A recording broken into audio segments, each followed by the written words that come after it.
शारदीय प्रबोधन मला जागर स्त्री शक्तीचा सन 2025 रौप्य महोत्सवी वर्षाच्या निमित्ताने मला इथे येण्याची तिसऱ्यांदा संधी मिळालेली आहे आणि रुईकर आणि वैगाव इतकं लांबचं गाव आहे असं काही नाही, काहीतरी पूर्वजांची पुण्याई असते म्हणून सिंधुना या गावात आल्यानंतर मला असं वाटतं की मी माझ्याच गावात आलोय, माझ्याच आया बहिणी पुढे बसलेत असा भाव मनात तयार होतो, म्हणून इकडे येण्याची ओढ असते. आणि आज या कार्यक्रमाला तुम्ही मला पहिल्यांदा बोलवलं त्याबद्दल आणि मी कार्यक्रम असताना सुद्धा हो म्हटलो. कुठेतरी प्रेम असतं आणि या प्रेमातून उतराई होण्यासाठी आजचा वेळ आहे. खूप चांगला दिवस आजचा आणि आजच्या दिवसाची सेवा करण्याची संधी तुम्ही मला दिलेली आहे. तुम्ही ओळख वाचत असताना एक लक्षात आलं असेल की समाजात नेहमी ज्यांना दुय्यम स्थान दिलं जातं असं दुय्यम स्थान पहिल्या क्रमांकावर नेण्याचं काम मी नेहमी समाजात करतोय. त्याचं नाव निवेदन सूत्रसंचालन. हे तुला सांगितलं होतं ना रे, एवढी नावं चुकवलीस, कळत नाही का तुला? असं नेहमी मी ऐकत आलेलो आहे.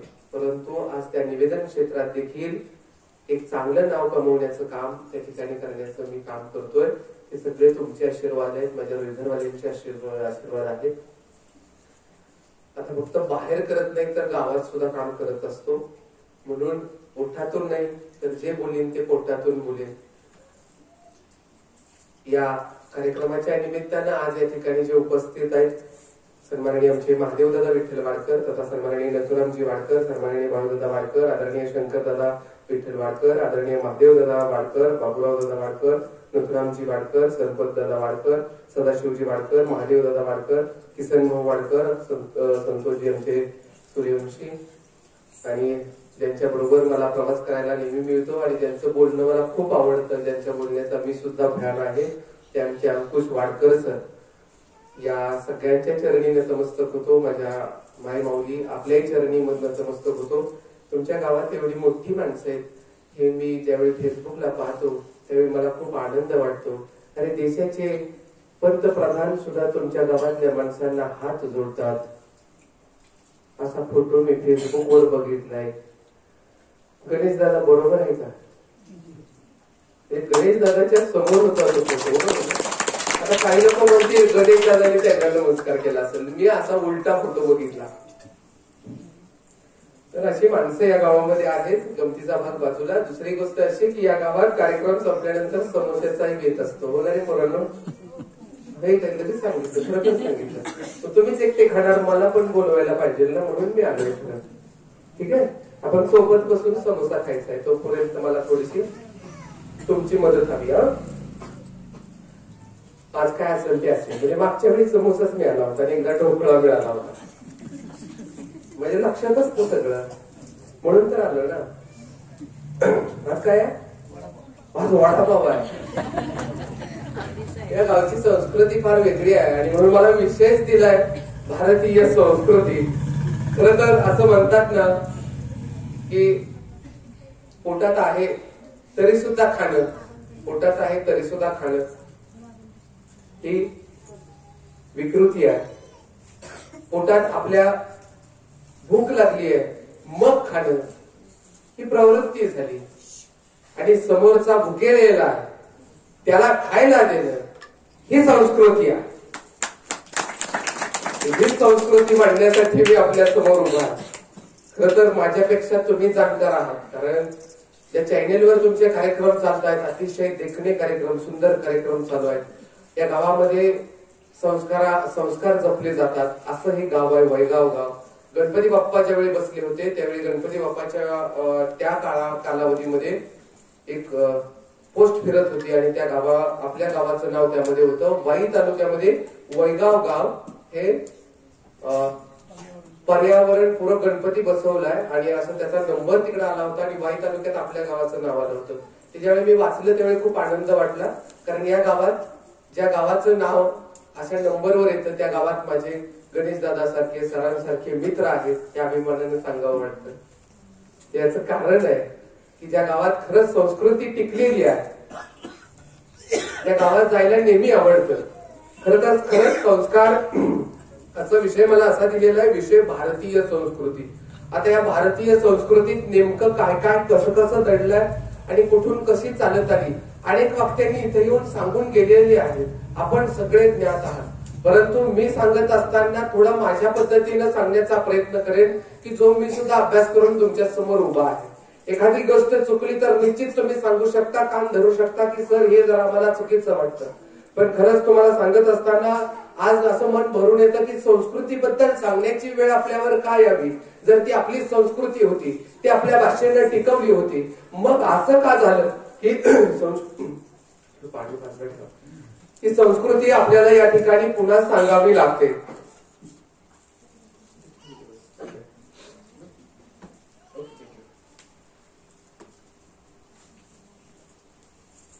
खर तर संस्कृती म्हणजे नेमकं काय हे ज्यावेळी कुठं व्याख्या करायची वेळ आली तर साधी सोपी क्षुल्लक व्याख्या. संस्कृती म्हणजे नेमकं काय. संस्कृती म्हणजे बाजरीची भाकरी वांग्याचं भरीत. संस्कृती म्हणजे केळीच्या पानावरील भाताची मूठ, त्यावर घातलेलं वरण भात, उघड्या पायाने तुडवलेला पंचगंगेचा काठ म्हणजे संस्कृती. मारुतीच्या देवळात एका दमात फोडलेल्या नारळाचं उडालेलं पाणी म्हणजे संस्कृती. आणि दुसऱ्याचा पाय चुकून लागल्यावर आपण प्रथम दर्शनी केलेला नमस्कार यातही संस्कृतीच असते. दसऱ्याला वाटायची आपट्याची पाने आणि पंढरपूरच्या धुळीत खाल्लेले ढाळे साखर फुटाणे यातही संस्कृतीच असते. सिंहगडावर भरून आलेली छाती आणि दिवंगत आप्तांच्या मुळवर अस्थिंचा गंगाफळाच्या वेळी झालेला स्पर्श यातही संस्कृतीच असते. कुंभाराच्या चाकावर फिरणाऱ्या गोळ्याला त्याच्या पाण्याने भिजलेले नाजूक हात लागून घाटदार मडकं तयार होतं. शेवटी आकार आणि सुबक आकार त्या बोटांच्या संस्कारांवरच अवलंबून असतो. खऱ्या अर्थानं हाच संस्कारांचा हात ज्यांचा मी नामोल्लेख केला. खऱ्या अर्थाने ही परंपरा ज्यांनी जपली, वैगावचं नाव ज्यांनी जपलं, संस्कार जपले, ही व्याख्यान मला औरातपणे चालू आहे. खऱ्या अर्थानं आलेल्या लोकांचा सन्मान कसा करावा हे वैगावकरांकडून शिकावं. श्रमदान कसं करावं वैगावकरांकडून शिकावं. विविध उपक्रम या मंदिरात घेतले जातात. याच देवाच्या समोर साक्षी ठेवून सांगायला आनंद होतो. ज्या गावात संस्कृती जपली जाते त्यांचा इतिहास लिहिला जातो आणि आपण सगळे जण खऱ्या अर्थाने ही संस्कृती जपणारे हात आहात. म्हणून एकदा जोरदार सर्वांसाठी टाळी वाजवून सगळ्यांचं स्वागत करू.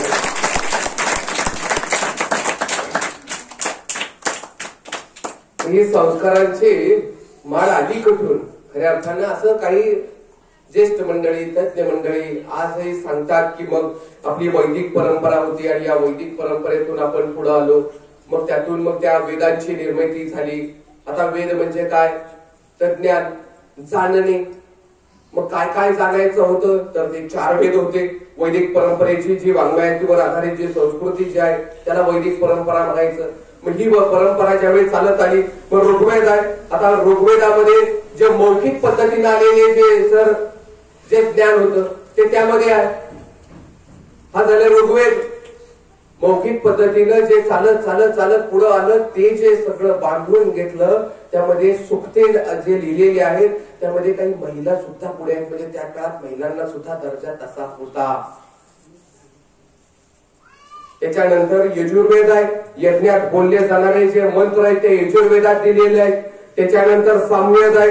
तालासुरात यज्ञ कसा केला जातो त्याच्या अगदी आपले जे शास्त्रीय भारतीय शास्त्रीय संगीत आहे ते त्या वेदावर आधारित आहे. आता शेवटचा राहिला अथर्ववेद. मग जीवनात आपलं राहणीमान कसं असावं, राजाने राज्यकारभार कसा करावा किंवा मग औषध असतील, वनस्पती असतील, या सगळ्याचं शास्त्र या अथर्ववेदामध्ये दिलेलं आहे. आपली दिनचर्या कशी असावी हे सगळं संस्कारांवर आधारित आहे. आता तुम्ही म्हणाल सर तुम्ही संस्कारांचं एवढं सांगताय हे सगळं खरं आहे पण आता कुठं एवढी गरज आहे. आमची आजी म्हणायची की सकाळी लवकर 5ला उठायचे मी आणि मग दळणावर बसायचे. मग जात्यावरच्या ओव्या चालू व्हायच्या, त्या ओव्या आमच्या कानावर यायच्या. आता आम्हाला गरज नाही. आमच्या घरात आता त्या गिरणी आलेल्या आहेत, त्या पटकन काम करून देतात. मग आता उठायचं काम संपलं. पूर्वी ज्यावेळी कोंबड्या सोडायला लागायच्या, जनावरांना वैरण आणायला लागायची, आता राहिलंच नाही. आता कोण दूध देतं असं विचारलं तर भैया दूध देतात असं म्हणतात. मुंबईमध्ये नाही का मुलांना विचारल्यावर आता तोच पिशवी घेऊन येतो ना. मग आता हे सगळं बदलत गेलं. याचा अर्थ मी असं नाही म्हणत की तुम्ही सगळ्यांनी पुन्हा किंवा मी पण आमच्या वैघरमध्ये किंवा तुमच्या वैगावामध्ये पुन्हा एकदा आपण त्या जुन्या पद्धती सगळ्या चालू करू आणि ते सगळे व्यवसाय धंदे बंद करून परत गावाला येऊ, हे असलं काही सांगायला मी आलेलो नाही. पण माझं म्हणणं एवढंच आहे की ज्याच्यातून आपण वरती आलो, ज्याच्यातून आपला जन्म झाला, ज्या मातीचा सुगंध आपण इतरांना देतो, त्या मातीला आपण विसरता कामा नये. याचं कारण असं आहे की तिचे संस्कार आपल्याला मिळाले म्हणून आजचा दिवस सोन्याचा आहे. याचं कारण आहे आपण त्याला विसरलं नाही पाहिजे. ते पूर्वीचे दिवस खरंच विसरता कामा नये. खऱ्या अर्थाने हे ज्यावेळी ग्रंथ आपल्याला हे वेद ज्यावेळी हे सांगून जातात, त्याच्यानंतर आरण्यके आहेत. मला वाटतं सरांनी मला गाडीत येताना अगोदरच्या वक्त्यांनी ती आरण्यके वगैरे ह्या सगळ्या गोष्टी इथं मांडलेल्या आहेत. कसं वृक्षवल्ली आम्हा सोयरे आहेत हे संत मंडळींनी वेदांनी सांगून ठेवलंय, हे सुद्धा सांगितलेलं आहे. त्यामुळे तिथं आता मी परत खोलात जाणार नाही. पण आरण्यके या शब्दाचा मी अर्थ थोडक्यात तुम्हाला सांगू इच्छितो की सर ज्यावेळी पूर्वी ज्यावेळी एखादी व्यक्ती अरण्यात जायची आणि अरण्यात गेल्यावर तपश्चर्या करायची, त्याला जी तत्व जाणली, त्याला जे काही ज्ञान मिळालं ते गुरुच्या उपदेशानं लिहून ठेवणं, हे अरण्यकेची निर्मिती आहे.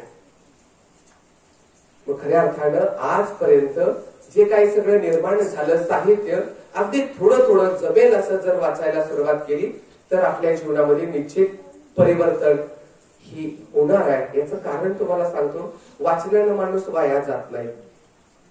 वाचल्यानं माणूस वाया जात नाही, उलट अजून डेव्हलप होतो.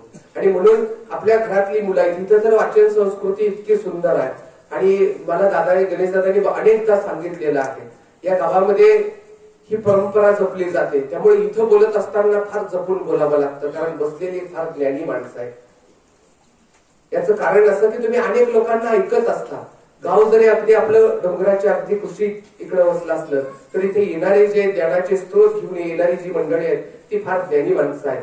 आणि म्हणून हे सगळं सांगत असताना संस्कृती कशी टिकत जाते आणि आपली संस्कृती कशी बिघडवायचं काम काही मंडळींनी केलं होतं. जी जी आक्रमण आलीत ना, त्या सगळ्या आक्रमकांनी ही संस्कृती दाबण्याचा प्रयत्न केलेला. तर तुम्ही म्हणाल कसं, मग मोगली आक्रमण झालं असेल, त्याच्या अगोदरचं जे आक्रमण झालेलं आहे त्या सगळ्या आक्रमणांपासून हे आपलं साहित्य आपल्याच माणसांनी काही वेळी तुकारामांच्या गाथाही बुडवायला घेतल्या होत्या आणि बुडवल्या देखील. ह्या ज्या गोष्टी आहेत ना, ज्यावेळी बाहेरून आक्रमण ज्यावेळी आपल्यावर झाली त्यावेळी सुद्धा तुमचं साहित्य बाहेर काढायचं नाही. तुम्ही कविता लिहू शकत नाही, तुम्ही ग्रंथ लिहू शकत नाही. आणि जर लिहिलं तर आमचा राजा जो सांगेल त्याच ऐकायचं आणि मग ते लिहायला हातात घ्यायचं आहे, अशी परिस्थिती होती. मग मला सांगा बरं, ह्याचा जो झरा आहे तो चालू कुणी ठेवला? तर आपल्या मायमाऊलींनी ठेवला, गावच्या जाणकारांनी तो ठेवला. गावात ती परंपरा होती, अगदी 20-25 वर्षापूर्वी पण होती. एखाद्याचं लग्न जरी ठरवायचं असेल, जर त्याचा भाऊ त्या लग्नात येत नसेल तरी तो गाव सांगायचा, तुझ्या पहिला भावाला बोलव मग आम्ही बसतो. मी ऐकलंय लहान असताना माझ्या गावामध्ये, तुझ्या भावाला बोलव मग आम्ही गाव बसेल. हे वैचारिक बांधण्याची पद्धत होती. तो बाहेर पडत नव्हता, गाव गाड्यात चालत होता. खऱ्या अर्थानं हे संस्कार आपल्यामध्ये रुजले होते. आता पैसे आले ना, आता कुणी कुणाला विचारायला तयार नाही. आता 4 माणसं आणीन मी कुठून आणि माझं काम करून घेईन, माझं भागलं, आता संपला विषय. पण गावाविषयीची तळमळ आता हळूहळू कमी व्हायला लागली. आपलं गाव सोडा, पण इतर गावांमध्ये मी पाहतो तर आता तशी वेळ नाहीये. खरं तर दादा म्हटले होते की मुलांवरही बोला, सर संस्कृती काय हे सगळं मुलांना कळून देत. पूर्वीची मुलं होती अशी की सकाळी उठल्यानंतर आपल्या आईवडिलांचं ऐकत होते, आईवडिलांच्या धाकात होते. आता तसं राहिलं नाही. आमच्या गावाच्या खालच्या बाजूला काही गाव आहेत, रांजणी, वाहगाव, महू, दापोडी. आता कुठल्या गावाचं नाव घेतलं घ्यायचं नाही म्हणून सांगितलं. अशाच एका गावातला मुलगा वडील सहज बोलून गेले, गणेश दादा मोबाईल खाली ठेव, तुझी परीक्षा आली आहे.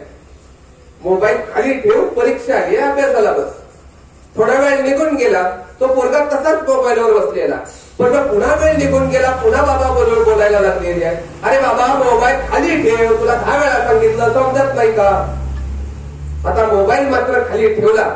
मोबाईल त्यानं खाली ठेवला. मुलगा निमूटपणे घराच्या पायऱ्या उतरला आणि बाहेर निघून गेला. संध्याकाळी 7:30 झाले, 8 झाले, 9 झाले. 9 वाजता जेवायची वेळ. आई हात मारायला सुरुवात करते. पोरग काय घरात येत नाही. खरी घटना तुमच्या समोर ठेवतोय. त्याच्यानंतर मग मित्राकडे बसला असेल म्हणून फोन करायला सुरुवात झाली. ह्याला त्याला फोन केले, काही नाही. 12 वाजेपर्यंत रात्रीचा शोध सुरू झाला. थोडा रागवला असेल, थोड्या वेळाने येईल, थोडा वेळ निघून गेला आणि सकाळ झाली, अजूनही पोरगं सापडत नाही. अख्खा दिवस दुसऱ्या दिवशीचा शोधायचा कार्यक्रम सुरू आहे. त्याला त्याला फोन करणं सुरू झालं. पोलीस स्टेशन पर्यंत आता ही वार्ता गेली, गावागावात पसरली. आमच्या सगळ्या भागामध्ये ती वार्ता पसरलेली आहे आणि सगळेजण आता म्हणतायत कुठेतरी सापडेल, कुठेतरी सापडेल. अक्षयचा दिवाय आणि काहीतरी वाटतं येईल कुठून तरी परत. थोडासा रागवला असेल, इतकं कुठं वडील वाईट बोलले, फोन तर खाली ठेव म्हणले होते, एवढं काय बोलले त्याला. आणि हा विचार मनात आहे. पण त्या आईच्या मनामध्ये नको नको ते मनात येत होतं. कारण आता पोरामधला बदल तिला दिसायला लागला होता. तिच्या मनामध्ये येत होतं, चुकून कुठल्या झाडाला लटकला असला तर सगळी झाडं शोधून काढली, नाही दिसला, कुठंच सापडाना. पण दुसरा दिवस गेला, काही 2 दिवस गेले आणि 2 दिवसानंतर एक गुराखी एका धरणाच्या बाजूला आपली गुरं घेऊन जाताना दिसला आणि तो जसा पुढे गेला तसाच थांबला. गुरं त्यानं त्याच वेगानं मागं फिरवली. काहीतरी तरंगताना दिसलं आणि तसाच मोठ्या कांतेनं ओरडला. 4 माणसं गोळा झाली, काहीतरी तरंगत होतं. मग गाव गोळा झाला. गाव गोळा झाला खरा, पण ती आईलाही कुणीतरी गाडीवर घेऊन आलं तिथं. आणि मग बघत होती आई स्वतःच्या डोळ्याने. आणि 9 महिने पोटात ठेवलं होतं, तेच तरंगतंय का काय. बाप बघायला लागला, अरे मला जे मिळालं नाही ते त्याला दिलं ना, मग तो तरंगतोय का काय. अरे काढा की कुणीतरी बाहेर, आयुष्य घालवणार याच्यासाठी. आणि हा इथं तरंगतोय का ठेवलाय त्याला आतमध्ये. थोड्या वेळानं त्याला बाहेर घेतला. शरीर फुगलं होतं, पाणी सगळं शरीरात होतं. 2-3 दिवस पाणी तसं बाहेर सोडत नाही, आतच दाबून ठेवतं आणि नंतर पाणी वर सोडतं. एवढा शोधायला वेळ गेला होता. ज्यावेळी ती बॉडी घेऊन आम्ही घरी गेलो त्यावेळी आई बाप काय बोलावं काय कळत नव्हतं. आईचे शब्द बंद झाले होते, डोळ्यातलं पाणीही बंद झालं होतं. 2 दिवस रडून रडून अगोदरच घायाळ झालेली. तिला हॉस्पिटल दाखवायला लागलं. बाप कसा तसा बाहेरून खंबीर असं दाखवण्याचा प्रयत्न करत होता, पण आतून कोलमडला होता.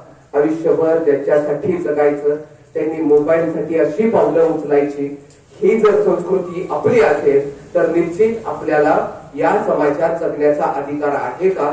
खरं मला सांगा, आपण कोणत्या विचारांनी आपली मुलं घडवतो आहे आणि आपल्या मुलांना आपल्या आई वडिलांच्या स्वप्नांमध्ये बघण्यासाठी शिकवत आहोत का, हा मोठा प्रश्न आज या विषयात दडलाय. तो भारतीय संस्कृतीने आपल्याला नेमकं काय दिलं, नक्की कशी वाटचाल आपल्याला करायची आहे. मला एक सांगा, घडलेली घटना कुठं पुस्तकात लिहिलेली नाही. तुम्ही माझा कार्यक्रम झाल्यानंतर आपण त्या परिवाराला आजही भेटायला जाऊ शकतो. एकुलता एक पोरगा ज्यावेळी घरातून नाहीसा होतो त्यावेळीची परिस्थिती काय असते. निश्चित ही संस्कृती आपण आज कशी काय टिकवणार आहोत हे आव्हान आपल्या सगळ्यांच्या समोर आहे. मग आपण छत्रपती शिवाजी महाराज सांगायचे, मग आपण स्वामी विवेकानंद सांगायचे, त्या कीर्तनातून प्रबोधन करून आणायचं. हे सगळं आपण चांगलं काम करतो. पण खरं मी दादांना अंकुश सरांना येताना गाडीत एक वाक्य सहज बोलून गेलो की अंकुश सर, विचार सांगणं सोपं असतं, जगणं अवघड आहे. आणि जो जगायला सुरुवात करतो त्याच्या आयुष्याचं नंदनवन होतं. आणि या गावामध्ये मला हे दिसतं, अनेकांचं 4 पैसे आपल्याकडे असतील कमी, पण आनंदाचा मार्ग आपला कधीच कोणी बंद करू शकत नाही. जर आपले संस्कार आणि आपली संस्कृती भक्कम पाठीशी जर उभे असेल तर आपल्या आयुष्यात कधीही दुःख येणार नाही, कारण हा समाज आपल्या पाठीशी त्यावेळी उभा आहे. नरेंद्र लहान आहे, अगदी या मुलासारखा. आणि नरेंद्रच्या आईने सांगितलं, बाळा देवाची मूर्ती घरी घेऊन या, त्या मूर्तीची आपल्याला पूजा करायची आहे, प्राणप्रतिष्ठा करायची आहे. नरेंद्र निघाले, अगदी छोटं बाळ आहे. मूर्तीच्या दुकानात तिथं जाऊन पोचले, मूर्ती शोधायला लागले. कोणती मूर्ती चांगली दिसते, नाके डोळे कुणाचे छान आहेत. एक मूर्ती अगदी नजरेत बसली नरेंद्रच्या आणि नरेंद्रने सांगितलं ही मूर्ती द्या. ती मूर्ती हातात घेतली, मोठ्या आवडीनं नरेंद्र निघाला. जसा निघाला आणि रस्त्याने चालायला लागला, त्यावेळी गाड्या फॉर्च्युनर वगैरे नव्हत्या. त्यावेळीची फॉर्च्युनर म्हणजे घोडागाडी. ती घोडागाडी तिकडून भरधाव वेगाने येताना दिसली. तिचा ज्या वेगाने ती येत होती तो धुळीचा आसमंतात अगदी भिडलेला सगळा अगदी धुळा दिसत होता. ती गाडी जवळ येते हे दिसलं, त्यानं क्षणभर ती लांबून गाडी पाहिली, त्यावेळी ती खूप लांब होती. तो तसाच चालत होता, रस्त्याच्या किनाऱ्यानं चालत होता, हातात मूर्ती होती. आता आईला जाऊन सांगायचं किती सुंदर मूर्ती आपण घेतली, किती सुंदर मूर्ती आहे, प्राण प्रतिष्ठा करायची. नरेंद्र पुढे चालू लागला आणि जशी ती गाडी जवळ येते असं पाहिल्यावर समोर एक मुलगी अचानक रस्त्यात जाताना दिसली. जशी रस्त्यात जाताना दिसली तसं नरेंद्राच्या लक्षात आलं की अरे ही मुलगी या गाडी खाली खाऊ शकते. तो जो गाडीचा जो जे दोन्ही चाकं आहे ती तिच्या अंगावर जाऊ शकतात, जे घोडे आहेत ते तिला उडवू शकतात. एक क्षणभर मनात आलं होतं, हातात तर मूर्ती होती, वाचवायची कुणी असा प्रश्न निर्माण झाला. तो तसाच पुढे जाऊन एकदम ती मूर्ती सोडून त्या मुलीच्या अंगावर धावला. ती मुलगी उचलली आणि बाजूला केली, आलेली गाडी भरधाव वेगाने निघून गेली. तो जो लोट धुळीचा उफळला होता तो आसमानात भेटला होता. क्षणभर कुणालाच काही कळलं नाही नक्की झालं काय. आणि जशी ती मुलगी बाजूला घेऊन पडला, ती मूर्ती मात्र पडली होती, पण जिवंत दुर्गा माता मात्र वाचली होती. नक्की ती मूर्ती बाजूला पडलेली पाहिली आणि हातातला तो जीव वाचलेला पाहिला. लोकांनी पाठीवर थाप मारली, पण नरेंद्राच्या डोळ्यातून अश्रू व्हायला लागले की जे मूर्तीची मी एवढी वाट पाहत होतो ती माझी मूर्ती फुटली, आई रागवेल मला. जसा नरेंद्र घरी गेला आणि घडला प्रकार सगळा सांगितला. आईच्याही डोळ्यात पाणी उभं राहिलं. नरेंद्र, हेच तर मला हवं होतं. मला विचार सांगायचा नसतो, जगायचा असतो. जिवंत दुर्गा आज वाचवलीस ना, हे सगळ्यात मोठं पुण्य केलं, याला म्हणायचं पुण्य. आणि जर मूर्ती हातातच ठेवली असतीस, काही कृती केलीच नसतीस, तुझ्या हातात वेळ असून जर वाया गेला असता तर त्याला म्हणायचं पाप. कारण मला समजतंय पुढच्याचं दैन्य, मला समजतंय समोरच्याचं दुःख, तरी देखील मी मुख घेऊन गप्प आहे. तर नक्की आपण पापाचे वाटेकरी आहोत. पण ज्यावेळी अशा संकटाला आपण धावून जातो ते नकळत त्या पुण्यामध्ये त्याची गिनती केली जाते. खऱ्या अर्थानं आजच्या या संस्कारांच्या विषयांवर बोलत असताना नरेंद्रांनी दिलेला आपल्याला विचार हा खरंच आपल्याला जगण्याची नवी दृष्टी देतो.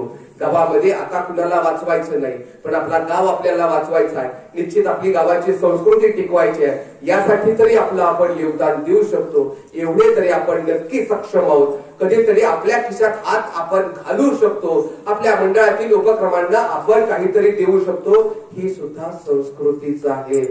त्यांनी दिलंय ना, मग वर्गणी मी एवढीच का द्यावी? नाही दिले तर काय होत आहे? आम्ही दोघं भाऊ आहोत ना, आमच्या दोघांमध्ये एकच वर्गणी असता हो गावागावांमध्ये. आम्ही राहतात तर 2-2 चुली वेगवेगळ्या असतात, पण वर्गणीच्या वेळ आली की म्हणतात आम्ही भाऊ काय.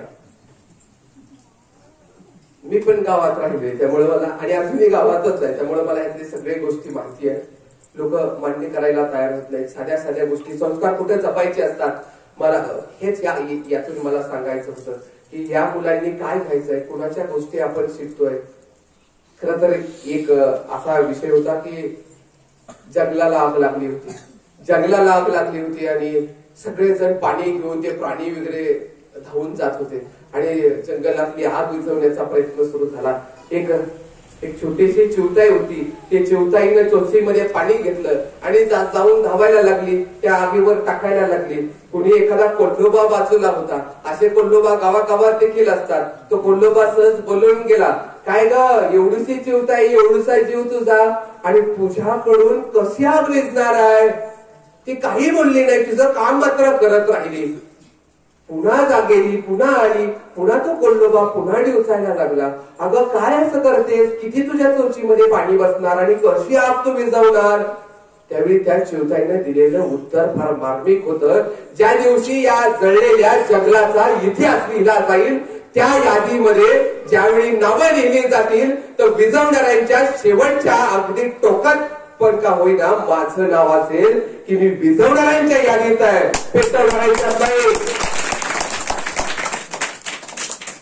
भविष्यात या समाजात येत असताना जास्त काही नाही करतात आलं तरी चालेल, पण आपली उपस्थिती, छोटंसं कार्य सुद्धा समाजाला उभार देणारं ठरू शकतं. आपल्या यादीत आपलं नाव कुठं असावं? आपल्या गावच्या विकासाच्या धोरणात्मक असावं का आपण विरोधाभासावर नेहमी बसलेलं असावं? याची देखील आपल्याला या संस्कृतीच्या विषय समजून घेत असताना याही गोष्टी आपल्याला समोर आव्हानाच्याच म्हणून पाहाव्या लागणार आहेत। आणि निश्चित हा विचार तुम्हाला नक्की आवडला असेल की खरं तर संस्कृती हे सगळं जन्म मृत्यू, मी मागच्या वेळी मृत्यू सुद्धा सांगितला होता, मला अजून आठवतं। गणेशदादांची इच्छा होती की सर परत एकदा ते सांगा, आम्हाला ते पुन्हा ऐकायला आवडेल। पण नक्की तुम्हाला मी ते सांगणार आहे। खरं तर जन्म ज्यावेळी होतो ना आपला 9 महिने आपण पोटात आहे, 9 महिने पोटात आहे हे सगळं मला मान्य आहे। जाण्याचा प्रवासही तसाच आहे की आता इथं कुणी जात असताना दोन्ही जरा थोडेसे मॅच करून बघूया विषय। 9 महिने 9 दिवस पोटात आहे आणि ज्या दिवशी एखादा माणूस जातो तर त्या तिरडीवरच्या काठ्या किती असतात? 7 किंवा 8 नसते। हा 7व्या महिन्यातलं ठीक आहे, 8व्यातलं नाही, बरोबर ना? म्हणजे तुम्हाला जास्त ज्ञान, म्हणजे माई मावली माझ्याशी समोर बसली, तुम्ही माझ्यापेक्षा जास्त सुज्ञ आहात। 7 किंवा 9व्या तेवढेच काठे आहेत बघा। चला आता जन्म झालाय खरा, त्याच्यानंतर 5वी हा विषय आहे। तोपर्यंत नाव नाही, गाव नाही, काही नाही, काही नाही। आता 5वीला आपण काय लावलं? देवाच्या पुढे काय आहे तिथे? दिवा लावला ना, तो दगडाचाच असतोय। बर ते मडकं कशाला फोडायचं असतं? एकदम जाणकार माणूस असतो तिथं आणि कोणी पण गावातला कोणाला हातात दगड देत नाही। ते हुशार कोण आहे ना त्यालाच उभा करते तिथं रे, हळूहळू मार, ते 3 राऊंड होऊ देत। चला तेही ठीक आहे। ज्यावेळी आपण कुणी XYZ व्यक्ती, आपल्या प्रत्येकाच्या घरात हे सुखदुःखाचे प्रसंग येत असतात, त्या व्यक्तीला ज्यावेळी आपण समोर ठेवतोय, समोर ठेवल्यानंतर एक उदबत्तीचा वास सुगंध आपण पुढे लावत असतो। इथे येऊन प्रत्येक जण टच करत असतो आणि तो अबीर किंवा कुंकू किंवा जे काय असेल तिथे लावायला ठेवलेलं ते प्रत्येक जण येऊन दर्शन घेत असतो आणि इथे टच करत असतो। हा ज्ञानाचा दरवाजा आहे। माझ्यापेक्षा सरस कीर्तनकार आहे, ते मी खोटं बोलत होतो तर त्यांनी सांगा, ते परवाच्या कीर्तनकारासारखं सांगत नाही, मी खरं सांगायला लागलो। हा ज्ञानाचा दरवाजा आहे, तिथं उगच नाही तुम्ही कुंकू लावायचं, हा ज्ञानाचा दरवाजा आहे, ठीक आहे? म्हणून इथे लावतो ना आपण। मग तिथं पुन्हा एकदा त्या ज्ञानचक्षुला, पुन्हा एकदा त्या ज्ञानबुद्ध्याला आपण स्पर्श करत असतो की ती जागृती होते का याचा पुन्हा एकदा वाट पाहत असतो। आता आत्ताचं पाणी गिझरवरचं किंवा ह्याच्यावर नसतं, हे परंपरेने चालत आलंय। बाहेर ठेवायचं पाणी आणि कडकडून त्या ह्याच्यावर तापवायचं, त्याचं तापण्याचं जे प्रमाण आहे ना ते लवकर थंड होत नाही बघा। त्याच्यात इसन म्हणून आपण जे म्हणतो ते थंड पाणी जास्त चालतं, जे बाहेर आपण लाकडावर गवऱ्यांवर पाणी जे गरम करतो ते लवकर लगेच थंड होत नाही, त्याच्यावरच ते तापवायचं आहे। बरं ते तापवून झाल्यानंतर असे कोण एकटा माणूस ठीक आहे ना आंघोळ घालायला, 7-8 जण पाणी ओतत असतात बॉडी बाहेर घेऊन, कुठेतरी नाकातोंडात पाणी जातंय का बघूया, अजून काय होतंय का? आपली संस्कृती लगेच सोडत नाही हो, त्याच्या प्रत्येक ज्या गोष्टी ठेवलेल्या आहेत ना काहीतरी त्याच्यात आहे। आता अंघोळ वगैरे झाली, पुन्हा बांधलं तिथं आणि बांधल्यानंतर बॉडी कशी ठेवतात?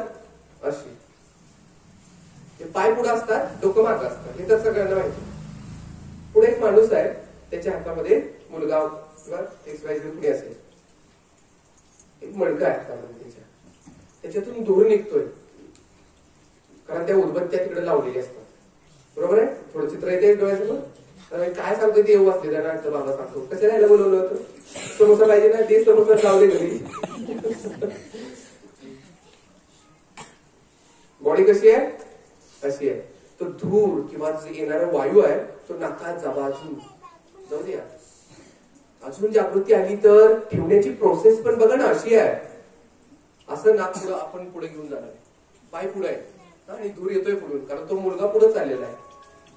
आता पुढे गेल्यानंतर एक असा विषय आहे, विसावा नावाचं ठिकाण आहे, तिथं पुढचे जे 2 आहेत तिथं थांबतात, पुढचे 2 मागं, मागचे 2 पुढं। आम्ही मात्र खात्री केली अजून काही जागृती दिसत नाही, मागच्याने आता दोघांनी पुढे या आणि पुढच्या दोघांनी मागे जा, या दोघांना सगळ्या समाजाची मान्यता आहे म्हणून प्रत्येकाचा हात त्या दगडाला लागतो, एक छोटा दगड आपण विसाव्याला तिथं एक पुरावा म्हणून देऊन टाकतो।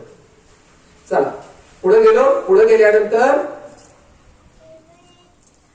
सगळी लाकडं ठेवलेली आहेत, पण आता मात्र शेवट एका वेळी एकत्रित करण्याचा प्रयत्न सुरू झाला त्याला आपण म्हणतो पाणी पाजणं. मग प्रत्येक जण पहिला महिला उठा म्हणतात, मग पाहुणे मंडळी उठा म्हणतात, मग सगळेजण ते गोल फिरणार आणि मग पाहिजे एवढं पाणी टाकतात बघ तिथे. ते नाकात वगैरे असं पाजतं का तुम्ही पाणी सांगा बरं. शेवटचा आपली माया आहे ना शेवटी, शेवटचा प्रयत्न आहे. म्हणजे सोडतोय का आपण शेवटपर्यंत? नाही सोडत माणसं. आपल्याला नाही वाटत तो जावा म्हणून. कुणी काही सांगेल की काय शेवटपर्यंत तिथं येतात, कोण कुणाच्या बरोबर आलंय का? अरे पण हा प्रयत्न पण पाहून बघा ना, नाही जात कुणी कुणाच्या सोबत. पण याचा अर्थ असा नाही ना की हा समाज शेवटपर्यंत काहीच करत नाही. नक्की तिथं गेल्यानंतर ते सगळं करत असताना तो विषय ज्यावेळी तुमचा संपतो पाणी पाजण्याचा, एकत्रित पाणी पाजून झाल्यानंतर मग शेवटी लाकडं वरती अजून ठेवली जातात आणि वरती ठेवल्यानंतर पुन्हा एक येतं ते एकत्वाचं मडकं. ते आतून मोकळं आहे, पोकळ आहे, त्यात पाणी भरलेलं आहे. जोपर्यंत एक होतं तोपर्यंत तो जीव आपल्यात होता. आता तो फुटलाय, तो आपल्यातून निघून गेलाय. आता तो कसा गेला? तो हळूहळू गेला. म्हणून एका फटक्यात नाही ते मडकं फोडायचं. ते पहिल्या राऊंडला एक फटका, दुसऱ्या राऊंडला दुसरा फटका, तिसऱ्या राऊंडला तिसरा फटका, मग त्याच्यातून ते पाणी निघत जातं आणि त्याचं अस्तित्व संपलेलं आहे आपल्यामधलं. त्याचा पुरावा म्हणून त्याच्यामध्ये ते अर्थ पण ठेवत नाहीत, सगळी खापरं फोडून टाकतात त्याची. आता तुम्ही म्हणाल हो सर हे सगळं बरोबर आहे, हे सगळं आम्हाला माहिती आहे, तुम्ही मागच्या वेळी हे सगळं बोलला होता. आता सांगा मला, जन्म झाला तर ते 9 महिन्याचं तुम्ही म्हणता, तर जन्म कुठं होतो? आईच्या पोटात नाही, पहिल्यांदा विचारात होतो. हा 1 वर्षाचा प्रोसेस आहे सगळ्या गोष्टी. शिवाजी महाराजांचा जन्म झाला, पण तो जिजाऊच्या पोटात दुसऱ्यांदा झाला. तो शिवाजी महाराज, छत्रपती शिवाजी महाराज या आई जिजाऊंच्या पहिल्यांदा विचारातच जन्माला आले होते.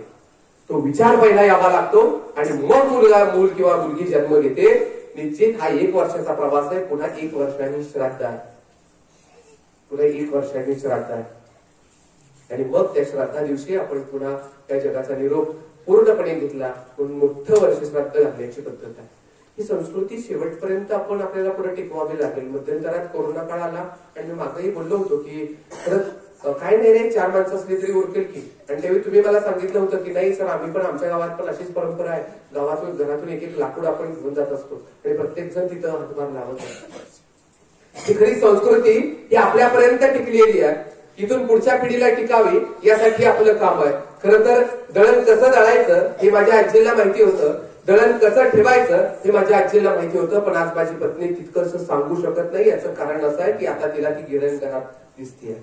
आताची उपकरणं वाढलेली आहेत. त्यामुळं खरं तर जुनी माणसं जी होती त्यांना खरं मी बघा ना, त्यांना कामं कष्टाची किती होती. जे दिनक्रम सांगितले ना वेदामध्ये, सकाळी उठल्यावर व्यायाम आहे, त्याच्यानंतर तुमची देवपूजा आहे, मग त्याच्यानंतर तुमचं जे दिवसाचं कर्म आहे ते तुम्हाला करायचंच आहे. पण आता तसं नाहीये. आता उठायची वेळच आपली 9-10च्या पुढे निघून गेलेली आहे. काही लोक उठतात अजून 7ला, पण तसं नाहीये. अनेक ठिकाणी हे सगळं बदलत चाललंय. मग त्याला काय होतं, त्याला आपण रोगाला आमंत्रण दिलं. रोगाला आमंत्रण दिल्यावर मग तो आपल्या जवळ आल्यावर मग आता बोलायची पद्धतच राहत नाही आपल्याकडे. समाजात जाण्याचं त्या ठिकाणी शिल्लक राहत नाही. एखादा रोग ज्या दिवशी आपल्याला जडलाय हे ज्या दिवशी कळतं, जाण्याची तारीख जवळजवळ निश्चित होतीये हे ज्या दिवशी कळतं, त्या दिवशी समाजातली पावलं आपोआप थबकतात आणि माणूस शांत होतो आणि अंतर्मुख होऊन विचार करायला लागतो की मी आयुष्यभर काय कमवलं. पण ही संस्कृती ज्यांना आयुष्यभर टिकवली, सकाळी उठून व्यायाम केला, दिवसभराचं आपलं नित्य कर्म केलं, तर निश्चित संस्कृती आपली हेच सांगत होती की सकाळी उठायचं आहे. खरं तर मला सांगा बरं, किती संस्कृती आपली चांगली होती मला सांगा. महाभारत तुम्ही ऐकलं, तुम्ही सुरुवातीला काही गावात एखादी टीव्ही असायची, त्याच्यावर आपण महाभारत बघायचं, बरोबर आहे. आणि नंतर मग सगळ्यांकडे टीव्ही वाढत गेल्या. त्या महाभारतात पण असं सांगितलंय, जर संध्याकाळी सूर्य मावळला तर युद्ध नाही. आणि गावागावात खरं युद्ध रात्रीच चालू होतं. आपल्याकडे एखादं इलेक्शन लागू द्या किंवा एखाद्याची जिरवायची असू देत, म्हणजे ती खरी संस्कृती जपणारी माणसं त्यावेळी होती का आता दादा मला तुम्ही सांगा. त्यावेळी सूर्य मावळतीला गेला की ते हत्यार ज्यावेळी ठेवलं जायचं ते सकाळीच उचलायचं. ही जर परंपरा त्यांनी टिकवली होती तर आज मात्र तसं नाहीये. आज कोण कुणाच्या पाठीशी येऊन कोण खुपसेल किंबहुना त्याचा घात कसा करेल याकडे सगळ्यांचं लक्ष लागलेलं आहे. रात्रीची वाट बघणारी माणसं ज्या संस्कृतीत आजही जिवंत आहेत तर त्यावेळेच्या राक्षसांची वंशज आजही आपल्यामध्ये आहेत असं म्हणायला हरकत नाही. याचं कारण तुम्हाला सांगतो, शब्दाला जागणारी माणसं इतिहासात सापडतात म्हणून त्यांचा इतिहास लिहिला गेला. आपण शब्द पाडणारे झालो, आपला इतिहास कुणी लक्षात ठेवणार नाही. या व्याख्यानमालेच्या माध्यमातून मला हे सांगावं वाटतं, जशी जुनी जाणकार माणसं आपण ठणकावून सांगत होतो की ती शब्दाला जागणारी होती, आपण सुद्धा या व्याख्यानमालेमधून एखादा विचार घेऊन गेलो, जर मी शब्द दिलाय तर तो मी पाळणारच. मग तो माझ्या आईवडिलांना दिलेला असू दे, माझ्या गावाला दिलेला असू दे, माझ्या समाजाला दिलेला असू दे, माझा शब्द हा निश्चित मी पाळणार म्हणजे पाळणार. निश्चित त्या व्यक्तीला हा समाज सुद्धा लक्षात ठेवणार. याचं कारण ही आपली संस्कृती आहे. तो मैत्रिणीला एकदा शब्द असू दे, मित्राला असू दे, कुणालाही असू दे, ती शब्द पाळायला पण आपण शिकायला हवं. खरं तर हीच आपली संस्कृती आहे. याच्यातूनच मी सांगत पुढे जातो आहे. त्याचं कारण असं की हे सगळ्या गोष्टी तुम्हाला सांगितल्या. एक मुलगा असा होता की जसा जन्म घेतला आणि त्याला ज्या दिवशी कळायला लागलं, त्याला कळत नव्हतं, लहान होता आणि आई वडील त्याला सांभाळत होते. त्याच्या स्पर्शानं तो त्यांनाही जाणवत होता, कारण आई वडील अंध होते पण मुलाला मात्र खूप छान सांभाळत होते. आणि मुलाला जसा वाढवत पुढे घेऊन गेले, जसा पुढे मोठा होत गेला, तर मग मुलाच्याही लक्षात यायला लागलं की काही नाही, माझ्या आई वडिलांना दिसत नाही, आता मलाच त्यांचे डोळे व्हावे लागेल. त्याला जाणवायला लागलं इतरांच्या आईबापापेक्षा माझे आईबाप वेगळे आहेत आणि म्हणून मला त्यांच्याशीच या ठिकाणी राहावं लागणार आहे, त्यांचंच सेवा करत राहावं लागणार आहे. तो मात्र त्यांची सेवा करत राहिला. इतकी सेवा केली त्या तिघांची मन एक झाली. खरं तर एखाद्या माणसाच्या प्रेमात कसं पडावं ते श्रावण बाळाकडून शिकावं. त्या श्रावण बाळाला माहिती होतं की माझ्या आईला काय हवंय, माझ्या वडिलांना काय हवंय, हे त्यांच्या अगदी हुंकारावरून श्रावण बाळ ओळखायचं. आणि मग श्रावणाला जसं ह्या सगळ्या गोष्टी कळायला लागल्या, जसा मोठा व्हायला लागला, तोच त्यांचा डोळा झाला होता, तोच त्यांचा सगळा आधार झाला होता. आणि जसा मोठा व्हायला लागल्यानंतर या ज्या समाजात ज्या घटना घडतात तसं त्यालाही सामोरं जावं लागलं. एक फार मोठा प्रसंग त्याच्या वाट्याला आला, जो येऊ नये असं सगळ्यांना वाटत होतं, पण त्याच्याच वाट्याला ती सगळं दुःख आलं होतं. त्याच्या आईबाबांनी सांगितलं, अरे आम्हाला एकदा तरी घेऊन जाशील का रे, आम्हाला देवदर्शन करायचं आहे. त्या भूमीत आम्ही गेलो तर आम्हालाही असं वाटेल, नाही दिसला देव तरी चालेल, स्पर्शाने आम्हाला कळेलच की, आणि तू डोळे भरून बघशीलच की. अरे आम्ही जग पाहिलं तुझ्याच डोळ्याने. आणि मुलगा जन्माला घालावा आणि स्वप्न पाहावं, ती श्रावणाच्या आईबापांपासून तसंच चालत आलंय बरं का. ते आईबाप अगदी मन लावून म्हणत होते, तो आम्हाला तिथं घेऊन चल, फक्त आम्ही तृप्त होऊ. त्याने आपली कावड रचली आणि घेऊन निघाले. जसा घेऊन निघाला जात होता, आई इकडं बाबा इकडे खांद्यावर घेऊन चाललाय. जसं जंगल संपत जंगलामधून चाललेलं आहे आणि जसं जंगलाच्या मध्यभागावर गेला, थोडी तहान लागल्यासारखं झालं. तहान लागली म्हणून आई म्हणून गेली, बाळा पाणी मिळेल का रे थोडं. आता त्या कमंडलूतलं पाणी संपलं होतं म्हणून तो पाणी शोधायला तिथंच कावड ठेवली झाडाखाली आणि निघाला. त्याला माहिती होतं की आई बाबाला माझ्याशिवाय दुसरं कुणी नाही. असे प्रसंग येतात, माझ्या आई बाबाला दुसरं कुणी नाही, त्यांना पाणी तर मीच देऊ शकतो, मला लवकर जाऊन त्यांच्यासाठी पाणी आणलं पाहिजे.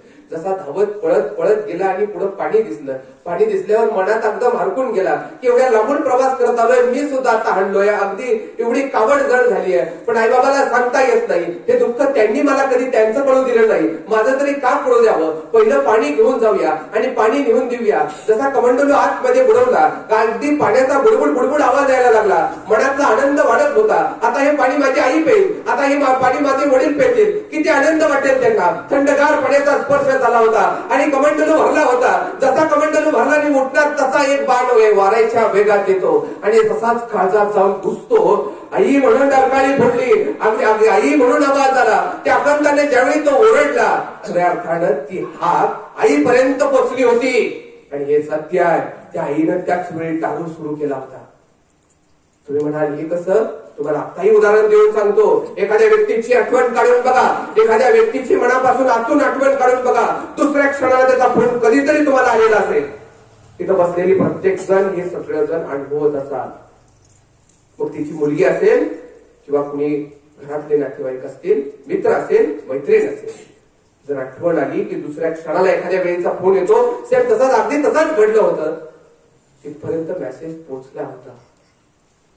श्रावण बाळ रक्ताच्या थारोळ्यात होता. राजा दशरथ धावत आला. अरे काय घडलं माझ्याकडून, आता काय सांगायचं. तो सांगायला लागलेला की मी माझ्या आई वडिलांना वारीला घेऊन चाललो होतो, पण हे अनर्थ झालं, आता काय करायचं. पण माझं कार्य तुम्ही पूर्ण करा, माझं कार्य तुम्ही पूर्ण करा. दशरथ हातात बळ नसताना ते कमंडलूतलं पाणी घेऊन उभा राहिला आई बाबाच्या समोर. काही सांगायची गरज नव्हती. अरे आई बाप आंधळे होते, पण आता सगळं दिसायला लागलं होतं. कारण तो आवाज, तो चालण्याचा जो काही आवाज होता तो आता कानावर येत नव्हता. दबक्या पावलाने कुणीतरी जवळ येत आहे असं वाटत होतं. काहीतरी घात झालाय, माझ्या लेकराला काहीतरी होत आहे. आजही आई बापाला तीच जाणीव होते, माझा लेकरू अडचणीत आहे हे समजतं. खरं तर त्यांनी तिथंच प्राण सोडण्याचं अगदी मनोमन ठरवलं होतं, पण राजाच्या त्या 2 शब्दासाठी ते थांबले होते. राजा पुढे आला, वाकला आणि सांगून टाकलं सगळं जे काही घडलेलं. क्षणभरी आई बाप थांबले नाहीत, क्षणभरी थांबले नाहीत. जसा मुलगा गेला तसे आई बापही स्वतःचा देह जो आहे तो तिथंच ठेवून जातात. तर ही संस्कृतीत वाढणार. आई बापावर किती प्रेम करावं आणि आई बाप किती आपल्यावर प्रेम करतात ती कथा सांगते. आपल्या मुलाच्या पाठीशी पुन्हा एकदा त्यांनी आपलं जाणं दाखवलं. ही संस्कृती आपल्याकडे आहे. आता पोरगा बाहेर, आई कुठं, बाबा कुठं. मी आपल्याच गावातलं नाही, पण बाहेर फार अगदी वेगळी परिस्थिती आहे. नाशिकची परवा बातमी होती. नाशिकच्या ह्याच्या न्यायालयाच्या बाहेर 2 भावांची केस होती आणि 2 भाऊ एकमेकाला तुंबळ मारत होते. त्यांच्या बायका पण मारत होते एकमेकाला. कुठे? न्यायालयाच्या बाहेर. जिकडं अशी उभे असतात तिकडे यांचं डेअरिंग भाऊ झुकेगा नाही सांग. कुठेच घेऊन चाललोय आपण. आपली संस्कृती नक्की जी संस्कृती आपण ज्यांचे गोडवे गातो, ज्यांना आपण ऐकतो, ज्यांना आपण सांगतो, खरं ती संस्कृती आपल्या बरोबर आपण टिकवणार आहोत का, या सगळ्या गोष्टींचा विचार आपल्याला करणं गरजेचं आहे. आता माझे वडील मला सांगायचे, मला त्या गोष्टीकडे खरं तर मला सांगायची नव्हती, पण माझे वडील आजी सांगायची. साधारण मला आठवते, तुम्ही कुणी ऐकली असेल मला माहिती नाही. एक माणूस, आपल्या प्रामाणिक माणूस, आपल्या अंकुश सरांसारखा एका शेतात कामाला होता. नवरा बायको सहित काम करत होते सर, अगदी प्रामाणिक. त्या शेताचा मालक जो आहे तो शेताचा मालक फार त्याच्यापेक्षा प्रामाणिक होता की त्याने केलेलं काम, शेतात लावलेलं बी बियाणं, काही जी फळं येतील, काही भाज्या येतील, जे पण उत्पन्न होईल त्यातला बराचसा हिस्सा तो कामगारांना त्या देऊन टाकायचा आणि म्हणायचं बाबा तुझंही चांगलं होऊ दे, मलाही थोडं मिळतंय, माझंही चांगलं चाललंय. तो काळ त्यावेळेचा तसाच होता. तू इतकं कष्ट करतोस, राबतोस, माझी बायको घरात असते, मी घरात असतो, मला आईचं सगळं मिळतंय, मग अर्ध तुला ठेवत जा रे, मला सगळं नको देऊन जाऊस. ठीक आहे. काही दिवसांनी तिकडं पाऊस जरा थोडा जास्त झाला आणि त्याची त्या शेताची भिंत पडली. तर परिस्थिती असेल काय असेल. मग त्यालाही असं वाटलं की इतका मालक चांगलाय तर ती भिंत बांधायला घेऊ, ती ताल बांधायला घेऊ. मग ते दोघे नवरा बायको सकाळी उठून ती ताल बांधायला घेतात आणि खाणकाम सुरू करतात. खाणकाम इतकं मस्त चालू असतं, काम चांगलं चालू असतं आणि त्याच वेळी त्याच्या त्या टिकावाला खाली काहीतरी लागतं. खाली काहीतरी लागलं म्हटल्यावर तो जरा थोडस नीट खोदायला सुरुवात करतोय आणि मग खोदता खोदता एक हंडा त्याला दिसतो. त्या हंड्याचं झाकण खोलतो तर आत सगळ्या मोहरा आणि सोनं नाणं सगळं तसंच काहीतरी दागदागिने होते. ते बघून एकदम आश्चर्यचकित होतो. अरे म्हटलं काय हे मिळालं, पण हे कुणाच्या शेतात आहे, मालकाच्या शेतात आहे. त्याला जाऊन सांगायला पाहिजे ना, आपण येणार नाहीये, हे त्याच्या शेतात आहे, आपण खाल्लं म्हणून काय झालं, हे त्याचं आहे, देऊन टाकूया त्याला. म्हणून त्याच्या दारात गेला. म्हटलंय बघा साहेब हे असंच आहे, हे घेऊन टाकावं, हे माझं काय नाही, हे तुमचं आहे. मला तुम्ही आम्हाला काम दिलं होतं पण हे तुमच्या नशिबानं तुम्हाला मिळालंय, हे माझं नाही म्हटलं. दोघे नवरा बायको आपले हात जोडून सांगतायत हे आमचं नाही. तो मालक त्यांच्यापेक्षा हुशार होता. मालक सांगायला लागला अहो असं नाही, तुम्ही खाल्लं नसतं तर ते मिळालं असतं का, आम्ही तर कष्ट करतच नव्हतो एवढे. हा हंडा तुमचाच, हा हंडा तुमचाच. आता तुम्हाला इथून पुढे काम करायचं असेल शेतात तर करा. आता देवानं तुमचं चांगलं केलंय, काही कशाला तर तुम्ही चिंता करता, हे घेऊन जावा परत. नाही तेही घ्यायला तयार नाहीत, हेही घ्यायला तयार नाहीत. मग 4 पंच आपल्या गावात असतातच की असे, ज्यांची मी नावं घेतली होती आधी ते तसे तिथेही होते. ते बोलून गेले, बाबा एक काम करा, त्या पाताळामध्ये तिथं कुणीतरी एक व्यक्ती आहे, काहीतरी विष्णू वगैरे नाव असेल त्यांचं. मग त्या विष्णूंकडे जावा आणि तिकडे तुम्हाला ते सांगतील, तिथं तिथं आहेत ते, तिथं बसलेत. पण तिथे एका माणसाला शिक्षा देऊन ठेवले, एका खांबाला एक व्यक्तीला बांधून पण ठेवलाय. त्याला काय त्याच्या नादाला लागू नका, बाजूने जाऊन तुमचा प्रश्न विचारा, परत या, लगेच यायचं, परत तिथं थांबायचं नाही. ठीक आहे म्हणले, जातो आम्ही. आता सगळेजण हे दोघं नवरा बायको, ते दोघं नवरा बायको, नक्की कुणाचा हंडा हा विचार करण्यासाठी गेले. आपण असतो तर सोडते रे, कोणाला दिलं नसतं की एवढं कोणाला मिळतंय काय. मग त्याच्यानंतर तिथपर्यंत ते पोचले, त्या दरवाज्यातून असे आत आले तर एक माणूस बांधून ठेवला होता. तर त्या शेतकऱ्याला असं वाटलं, काय कसला बांधलाय त्याला, की जसा बांधलाय ना तिथनं रक्त पडतोय, असं कुठं बांधतात होय, आणि कुठल्या माणसाकडे आलोय आपण विचारायला, काय आपल्याला नाही देणार, पुढे माणूस असला बांधून ठेवलाय, त्याच्या जिथं बांधलाय त्या दोऱ्यांमधनं रक्त पडायला लागले, पायातनं रक्त येतंय, इकडून रक्त येतंय. असं करूया, पण आपल्याला तर सांगितलंय त्याला हात लावायचं नाही म्हणून. म्हणले, आपण एवढी पुण्य कर्म करणारी माणसं आहे, किंवा हंडा मिळाला तरी आपण नको म्हणतोय, ह्या माणसाचं दुःख दूर करायला नकोय आपल्याला, जाताना एवढं करूया. परंतु शेताचा मालक पण त्याच्याही मनामध्ये आला, नको आपल्याला सांगितलंय तेवढंच आपण करू, हे नको इथं काय करायला. नाही म्हटलं, जरासं बघू आपण, थोडासा तरी ढिला करू, लय नाही सोडायचा, कुणाला कळू द्यायचं नाही, थोडासा ढिल्ला करू त्याला. मग काय केलं, त्या दोऱ्या त्याने थोड्या थोड्या सोडल्या, दोऱ्या थोड्या ढिल्ल्या केल्या. त्या ढिल्ल्या शब्दांवर लक्ष ठेवा. थोड्याशा दोऱ्या सोडल्या आणि जशा सोडल्या तसा मी म्हणायला लागला, हा हंडा माझा आहे. आणि तोही पुढचा मालक म्हणायला लागला, नाही नाही नाही नाही, हे माझं आहे, माझ्या शेतात सापडले, तुला नाही का खांदायला लावला होता, त्याचा मालक बनतो का, हे माझं आहे. हा वाद तिथं सुरू झाला. म्हणून आतून कोणीतरी, आत या तुम्ही, आत या. म्हणजे काय वाद घेऊन आला होता. नाही म्हटले, आम्ही येताना असं म्हणत होतो की हंडा ह्याचा आहे, तो म्हणायचा हंडा माझा आहे, पण आता आमचं असं ठाम मत झालेलं आहे, दौरा बायकोनी रात्रंदिवस कष्ट केलंय, आता हे माझंच आहे. ढिल्ला शब्द विसरायचा नाही बरं का. मग तिथून ते विष्णूचे बसलेले ते सहज बोलून गेले की ठीक आहे, तुम्ही अगोदर असं म्हणत होता, इथं आल्यावर असं केलं. मग तिथे एका जाणकाराने सांगितलं, तो बाहेर बांधलेला कोणी माहितीये का तुम्हाला, तो कली आहे, कली, ज्याला आपण कलियुग म्हणतो. ते आता कलियुग तुम्ही दोघांनी सुरू केलेलं आहे. मग जे आईबापांनी आपल्याला जिथं ढिलं सोडलं ना, तिथं अडचण सुरू झाली. जिथं समाजाचं बंधन संपलं तिथं अडचण सुरू झाली. जिथं समाजाची भीती संपली तिथं अडचण सुरू झाली. ज्या समाजात आजही ज्या मुलाला, ज्या मुलीला असं वाटतं की मला कोणतरी गावात बघणार आहे, माझ्याकडे कोणीतरी लक्ष ठेवणार आहे, माझ्यावर कुणाचा तरी दबाव आहे, लक्ष आहे, म्हणजे तो समाज संस्कृती टिकवून ठेवतो, याच्यावर माझा 100% विश्वास आहे. ज्याच्या मनामध्ये या समाजाची भीती असते. आणि तुम्ही या गोष्टीला सहमत असाल. हा कली खऱ्या अर्थाने ज्यावेळी सुटला त्यावेळी किती तो हव्यासानं पुढे आला. या कलियुगात आज आपण पाहतो. निश्चित परवाचं त्या पुण्यातलं त्या वैष्णवीचं एक प्रकरण, एक घरामध्ये फॉर्च्युनर अमुक तमुक किती गाड्या, किलोनं सोनं, आणि ती मुलगी आत्महत्या करते. म्हणजे पैसे ज्या घरात आहेत तिथं सुद्धा आत्महत्या आहे, कारण त्यांना समाजाची भीती राहिली नाही. आणि संस्कार आणि समाज हे दोन वेगळे करता येत नाही. जिथं शून्य समाज आहे तिथं संस्कृती नांदते. आणि निश्चित या गावालाही असंच म्हणावं लागेल की संस्कृती जपणारं गाव म्हणजे बैगाव.